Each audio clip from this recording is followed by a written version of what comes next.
program is Theatric. It is a queer youth performing arts ensemble, and it's welcoming ages 13 to 26. And every year the young people come and create a brand new production from the ground up. It's really beautiful to see how proud and confident some of the young people that we work with are in their identity, and then also how they're utilizing art as a form of activism, as a form of radical change, and really as a way to share their stories and share themselves with the world. My name is Marshall Anderson. My name is Dante Mitchell. I think I came out to other people when I was 15. It was fun. I felt like I was myself. I felt like I was a whole person, but it also was scary because my family found out. I came out as bisexual when I was in high school around 16. I kind of realized my gender was a little bit more complicated, in my early 20s, and I came out as non-binary maybe 2 years ago, and then I'm really just now coming out to my family. I got kicked out. I was ostracized for a little bit. I didn't feel connected to my chosen name anymore because they made fun of it. Some family members that were against it or didn't understand it at first are now oh, it makes sense now, or it wasn't a phase, turned out to be real. But my parents I don't speak to. So I would consider myself trans femme non-binary, which means that I tend to lean feminine in my expressions, but I don't necessarily align myself with the word woman per se. I like the she pronouns and stuff like that, and I think that for me, especially in society, it's safer to pass as a woman because I do have the privilege of passing, so I might as well use that privilege.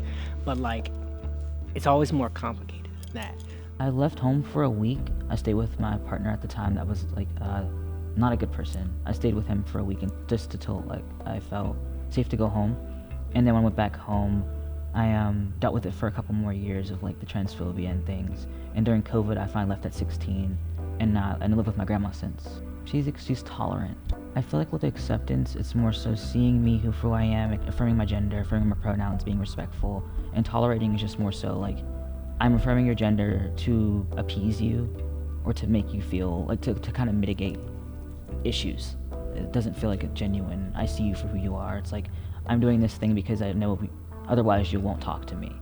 Being a trans person of color, I oftentimes find myself kind of moving through two different worlds almost, and it's not really like that. I don't think it's supposed to be like that, but kind of is. And just kind of moving through the world of my queer friends, my trans friends, and then the people I organize on that front, and then my I have my Pan-African flag right here. I'm a Pan-Africanist. I organize with a lot of black folks on that range.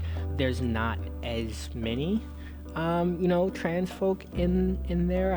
I can oftentimes find myself being the only trans person in the room. So I think and I think that's also kind of part of the nature of Pittsburgh too. I think that's just kind of how Pittsburgh is to a certain degree in terms of the demographic spaces sometimes. When I was 5, I had my first bout of chronic pain. Didn't know what it was. I was told that it was growing pains, but later on I got diagnosed with fibromyalgia. This was last year, so I found out that I just had joint issues overall, and I use a cane to help me with mobility. And with neurodivergence, I got diagnosed with autism and ADHD in September of last year. It was world-changing, positively and negatively. So I felt seen and heard for the first time, but I also felt there were obstacles as far as okay, well now how do I stop masking, or how do I adapt to using a cane? How do I accept these things, these parts of myself? How do I explain it to other people? What brings me joy? Community, I think, first and foremost. Being around like-minded people and doing things with them. Being able to be hey, I'm looking out for you and you're looking out for me.